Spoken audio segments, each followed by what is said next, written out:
सत्ता में अब आपको ऐसी खबर दिखाते हैं जो देश से प्रेम करने वाले लोगों को बहुत पसंद आएगी। साथ ही आपकी नजरों में देश की सांस्कृतिक और दार्शनिक विरासत के प्रति सम्मान और बढ़ जाएगा। ये खबर उस श्रीमद् भगवद गीता से जुड़ी है जो शायद हमारे बहुत सारे न्यूज मित्रों के घर में मौजूद होगी। शुभ समाचार यह है कि श्रीमद् भगवद गीता और भरत मुनि के नाट्य शास्त्र को यूनेस्को के memory of the world register में शामिल किया गया है। मतलब भारत की सांस्कृतिक विरासत को एक बार फिर अंतर्राष्ट्रीय स्तर पर बड़ी मान्यता दी गई है। और इसी खबर पर आज हमने अपने न्यूज मित्रों के लिए जानकारी से भरपूर एक कुंजी तैयार की है।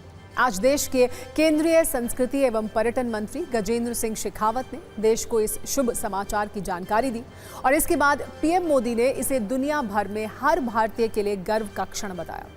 अब अच्छी खबर यह है कि इस उपलब्धि के साथ यूनेस्को के memory of the world register में भारत के 14 अभिलेख अंकित हो गए हैं, जिसकी पूरी लिस्ट हम आपको दिखाते हैं। इसमें सबसे नया नाम श्रीमद् भगवद गीता और नाट्य शास्त्र का है, जबकि 2024 में गोस्वामी तुलसीदास की रामचरितमानस, विष्णु शर्मा के पंचतंत्र और आचार्य आनंदवर्धन के ग्रंथ सहृदयलोक लोकन को शामिल किया गया था। साथ ही ऋग्वेद की हस्तलिपियां, मुगल कालीन ऐतिहासिक दस्तावेज साहिब आलम और बाबर की आत्मकथा बाबरनामा जैसे ऐतिहासिक अभिलेख मौजूद हैं। वैसे पुराने जमाने के लोग या वो लोग जिन्होंने भगवद गीता पढ़ी है और उसके सूत्रों को अपनी जिंदगी में आत्मसात किया है, वो शायद इसकी महानता को समझ सकते हैं।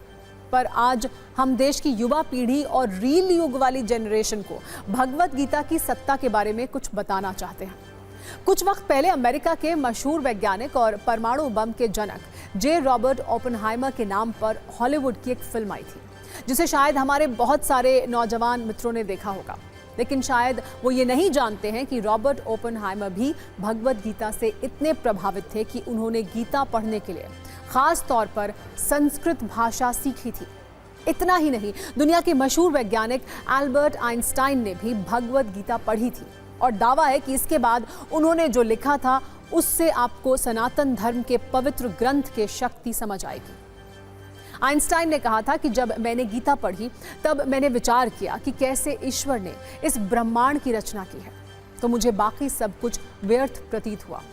लेकिन भगवद गीता की सत्ता सिर्फ यहीं तक नहीं है, इसे भारतीय समाज के साथ भारतीय सिनेमा में भी उसी आस्था और श्रद्धा के साथ दिखाया गया है।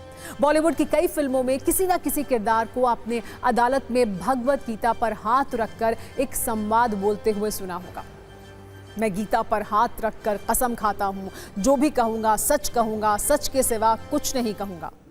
हालांकि अब इस तरह के सीन आज की फिल्मों में नहीं होते, लेकिन आज भी सिर्फ देश में नहीं बल्कि दुनिया में गीता हाथ में लेकर शपथ लेने की परंपरा है। खुद प्रधानमंत्री मोदी भी अपने हाथों में भगवद गीता लेकर शपथ ले चुके हैं। ये बात उस दौर की है जब मोदी 2001 और 2012 में गुजरात के मुख्यमंत्री बने थे। लेकिन विशेष बात यह है कि ऐसी परंपरा सिर्फ देश में नहीं बल्कि 7 समंदर पार विदेशों में आज भी अपनाई जा रही है। फिर चाहे ब्रिटेन की 27 वर्ष की सांसद शिवानी राजा हो, जिन्होंने पिछले वर्ष ही ब्रिटिश संसद के अंदर भगवद गीता हाथों में लेकर सांसद पद की शपथ ग्रहण की थी, और कुछ ऐसा ही 2022 में ब्रिटेन के पूर्व प्रधानमंत्री ऋषि सुनक ने भी किया था, जब उन्होंने ब्रिटिश संसद यानी हाउस ऑफ कॉमन्स में गीता लेकर ओथ ली थी। वैसे आज हमने अपने न्यूज मित्रों के लिए इसी श्रीमद् भगवद गीता से 7 सूत्र निकाले हैं जिनके बारे में आपको जानना चाहिए।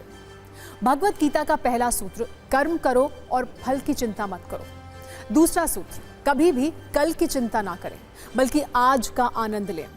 इसी तरह जीवन में जो कुछ होता है उसकी कोई ना कोई वजह होती है। भगवद गीता में यह भी लिखा है कि कोई काम छोटा या बड़ा नहीं होता, इसीलिए हम सबको अपने काम से प्रेम करना चाहिए। गीता का एक सूत्र यह भी है कि सफलता हासिल करने के बाद भी विनम्रता का भाव रखें। हमेशा क्रोध, लोभ और अहंकार का त्याग करके जीवन में आगे बढ़ें। और 7वां सूत्र, सच्चे और अच्छे मित्रों को जीवन में हमेशा अपने साथ रखें। और अगर इन सूत्रों का अनुसरण आप भी अपनी जिंदगी में करेंगे, जो आपको कामयाबी अवश्य मिलेगी। अब हम आपको भरत मुनि के नाट्य शास्त्र के बारे में बताते हैं, जिसे memory of the world register में शामिल किया गया है। नाट्य शास्त्र को दुनिया का सबसे पुराना रंगमंच विज्ञान का ग्रंथ माना जाता है। इसे भरत मुनि ने लिखा था। नाट्य शास्त्र में अलग अलग विधाओं पर आधारित 36 अध्याय हैं, जिसमें नाटक, नृत्य, संगीत, मंच सज्जा, वेशभूषा से लेकर भाव भंगिमा तक सब कुछ विस्तार से समझाया गया है। आप इसे दुनिया का पहला थिएटर मैनुअल भी कह सकते हैं। इस ग्रंथ में रस को नाटक की आत्मा बताया गया है। श्रृंगार, करुण, रौद्र, वीर, हास्य, भयानक, विभत्स, अद्भुत और शांत, कुल 9 रसों की अवधारणा यहीं से शुरू हुई। नाट्य शास्त्र एकमात्र ऐसा ग्रंथ है जो तीनों कला रूपों, संगीत, नृत्य और नाटक को एक सूत्र में पिरोता है। भारतीय शास्त्रीय नृत्य जैसे भरतनाट्यम और कथक इसकी परंपरा से निकले हैं। थिएटर हो, फिल्म हो या डिजिटल कंटेंट, नाट्य शास्त्र के सिद्धांत आज भी कलाकारों को भाव और कहानी कहने की कला सिखाते हैं। वैसे आपको यूनेस्को के memory of the world register के बारे में भी जानना चाहिए। तो भारतीय संस्कृति और विरासत का एक एल्बम वहां बन चुका है। यूनेस्को ने 1992 में एक अंतर्राष्ट्रीय रजिस्टर शुरू किया। इसकी शुरुआत विश्व की अहम विरासतों को पहचान देने के मकसद से की गई थी। इसका मकसद विरासतों को संरक्षित करना और इसे लोगों तक पहुंचाना था। इस अंतर्राष्ट्रीय रजिस्टर में ऐतिहासिक दस्तावेज, पांडुलिपि और कई दुर्लभ पुस्तकें अंकित हैं।